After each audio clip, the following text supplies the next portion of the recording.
Bonjour à tous, on se retrouve aujourd'hui pour une vidéo recette. Ça fait longtemps qu'on n'en a pas sorti, on était un peu occupés ces derniers temps. Alors on va vous montrer une spécialité régionale, comme d'habitude, la tresse briochée. Alors il faut savoir qu'en France, chaque région a plus ou moins ses spécialités en matière de brioche. À Paris, il y aura la brioche parisienne nanterre, il y a la brioche vendéenne en Vendée, il y a la tropézienne en Provence.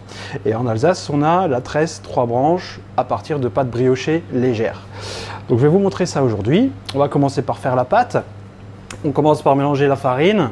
Alors la recette sera en description comme d'habitude. La farine avec les liquides, donc il y a des œufs et du lait pour cette recette. Voilà, et on commence juste simplement par mélanger à vitesse lente pendant une petite dizaine de minutes.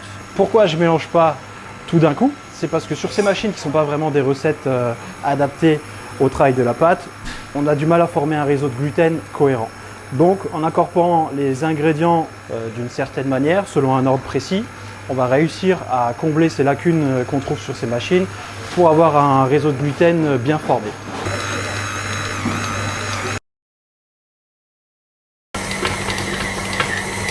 Donc là ça fait 10 minutes à peu près que ça tourne, on a dû monter la vitesse. On était à peu près à cette vitesse-là pour réussir à faire en sorte que la pâte se travaille bien. Donc voilà ce qu'on obtient maintenant au bout de 10 minutes. Là on voit déjà par l'aspect que la pâte est plus lisse. Et si on s'amuse à l'étirer, on peut découvrir un petit voile, on appelle ça un voile de réseau glutineux. Donc là il n'est pas vraiment formé parce qu'on n'a pas fini le pétrissage. Mais tant que vous n'avez pas minimum ça, vous attendez avant d'incorporer le reste des ingrédients. Ce voile, en fait, c'est la structure du gluten qui va permettre d'avoir une bonne rétention gazeuse, c'est-à-dire que votre produit soit développé à la fin. Donc là, on met la levure et on remélange 2 minutes avant de mettre le reste. La levure est mélangée, on met le sucre. Donc je regarde, je vais peut-être le mettre en 2 fois. Je vais le mettre en 2 fois, je vais laisser incorporer ça et ensuite je mettrai le reste. Première partie du sucre est mélangée. Allez, je mets le reste. Et une fois que c'est mélangé, on va mettre le sel. Alors là, on a mis le sucre. Et ce qu'on constate sur notre pâte, c'est que le réseau de gluten, donc le voile que je vous ai montré tout à l'heure, il s'est complètement déstructuré. En fait, l'apport de matière autre que farine contenant du gluten, ça désorganise tout ça et ça casse le réseau glutineux. Donc là, pas de panique. Votre pâte, elle paraît bizarre, elle peut paraître foutue, mais on attend un petit peu et ça va se reformer. Je vous montrerai ça tout à l'heure. Donc le sucre est entièrement mélangé, la pâte a repris sa structure, comme on le voit là. Voilà. Donc c'est le moment d'ajouter le sel. Je vais juste vous montrer un peu un aperçu de la pâte. Donc voilà à quoi elle doit ressembler. Tous les ingrédients sont mis à part le beurre et on a effectivement un réseau qui commence de mieux en mieux à se former. Voilà. Allez, le beurre, je le mets en une fois parce qu'il n'y a pas beaucoup de beurre dans cette recette. Ouais, il y en a bien pour 5 minutes encore. Alors le beurre est incorporé. Je vais vous montrer comment vérifier si une pâte est suffisamment pétrie. Donc vous prenez un petit récipient d'eau, vous mouillez les doigts et vous essayez de former un voile donc pour tester ce fameux réseau glutineux. Donc là on peut voir qu'il est translucide. Il n'y a pas de veine à l'intérieur, voilà, et il tient, il est résistant aux doigts. Donc ça démontre une pâte qui a une capacité de retenir les gaz de fermentation et de bien gonfler au four. Tant que vous n'avez pas ça, ça veut dire que votre pâte n'est pas assez pétrie, il faudra continuer de pétrir. Il y a une chose à laquelle il faut faire attention, c'est que plus vous pétrissez, plus votre pâte va chauffer. Or les levures, elles aiment bien les températures comprises entre 24 et 26 degrés. Au-dessus de 26 degrés, vous n'aurez pas une bonne fermentation. Donc si jamais vous faites un premier essai et vous voyez que vous devez la pétrir longtemps pour avoir ce réseau, la pâte est trop chaude, ça veut dire que la fois d'après, vous allez placer vos ingrédients au frigo. Farine, œuf, lait au frigo pour compenser cette montée en température. Donc là, ma pâte est prête. Je vais la mettre dans un récipient et jusqu'à demain, 24 heures au frigo. Et demain, on la ressortira pour la façonner.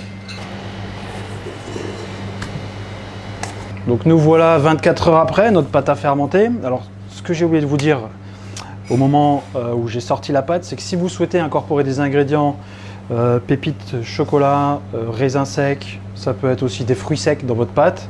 Il n'y a pas de problème, ça se fait à la fin. Après avoir mis le beurre, la règle à respecter, c'est n'incorporer pas plus que 25% du poids de votre pâte. Donc si vous avez 1 kg de pâte, vous mettez maximum 250 g de matière sèche à l'intérieur. Il faut toujours que ce soit des matières sèches. Si c'est des matières, si vous allez mettre des raisins, par exemple des raisins frais dedans, l'humidité va ramollir votre pâte et vous n'y arriverez pas. Donc là on voit bien les gaz de fermentation qui sont en cours, c'est bon signe. On va commencer à diviser. Donc traditionnellement nous on fait des tresses de 300 g crus. Donc des tresses de 3 branches, donc on va faire 3 fois 100 g, c'est ce que je vais vous montrer. Alors pour le façonnage, je vais vous montrer ça. N'hésitez pas si vous trouvez que votre pâte est un peu collante, prenez un peu de farine comme ça dans les mains, sans excès, mais juste ça, ça va vous éviter pas mal de galères.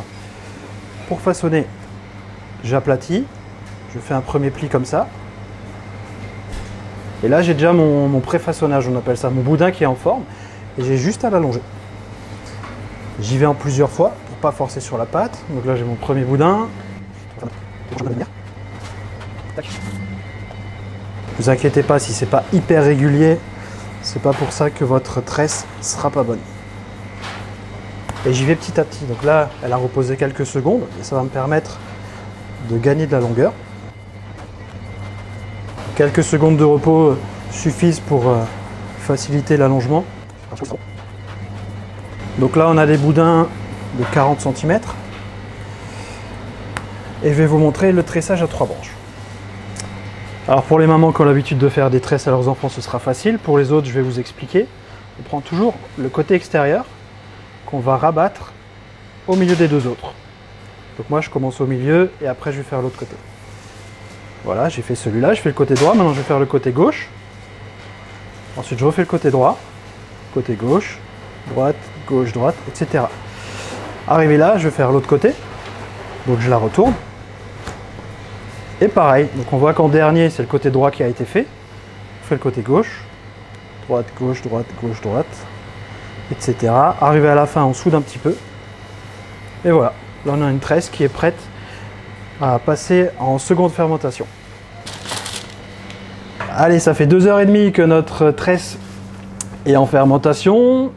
Avec un pinceau, on va badigeonner simplement notre œuf battu.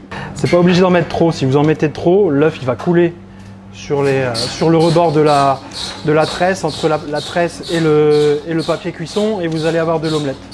Donc il faut juste étaler ça uniformément sans en mettre trop. Après, une fois qu'on a mis la dorure, on a le choix. Nous on aime bien mettre des amandes bâtonnées dessus. Amandes bâtonnées ou amandes effilées, comme vous voulez. Ou rien du tout, si vous n'aimez pas les amandes. Alors vous avez préchauffé votre four à 180 degrés. On va mettre ça 20 minutes à surveiller parce que ça dépend toujours des fours. Allez, c'est parti. Allez, encore 2-3 minutes. C'est un peu clair au milieu et quand c'est trop clair au milieu, ça risque de retomber. 2-3 minutes et ce sera nickel. Alors là, ça fait 25 minutes. 20 minutes, ça suffisait pas. C'est bon, elle est cuite. On va y mettre la glaçure.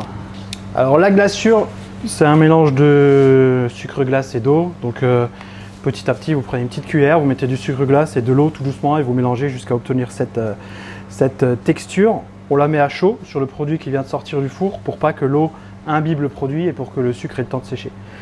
Donc ici, là, on peut voir quelque chose d'intéressant, on va dire, c'est qu'elle a un peu creusé au milieu. On appelle ça, elle a retombé. Chez nous, on dit qu'elle a retombé, c'est un terme de boulanger. Pourquoi ça a fait ça? Mon four était peut-être un peu chaud. Sur ce coup-ci, il aurait peut-être fallu que je le fasse 10 minutes plus froid et que je la laisse un peu plus longtemps au four. Ça aurait permis d'épaissir un peu plus la croûte et d'éviter qu'elle retombe au milieu. Donc chez vous aussi ça fait ça, c'est que le four était probablement trop chaud et que votre tresse a été sortie trop tôt. Après c'est pas grave, hein. Ce sera quand même très bon. Là j'incorpore ma glaçure. Les plus gourmands, ils pourront encore en mettre au milieu, surtout que là il y a une cavité qui s'est formée. On laisse sécher tout ça à 1 heure, que la brioche ait le temps de refroidir et que le sucre ait le temps de cristalliser, puis après on pourra goûter tout ça. Voilà, notre tresse est refroidie. Alors c'est rien, c'est une pâte qui n'est pas très riche, hein. C'est une pâte qui n'est pas très gourmande toute seule. C'est pour ça qu'on aime bien y rajouter de la glaçure et des amandes, y incorporer des pépites de chocolat si besoin. Il y a aussi des gens qui aiment bien la manger en salé avec du jambon. Voilà, Donc on est toujours dans un produit très moelleux, hein. Très moelleux, très gourmand. Tiens Joël. Voilà. À vous de jouer.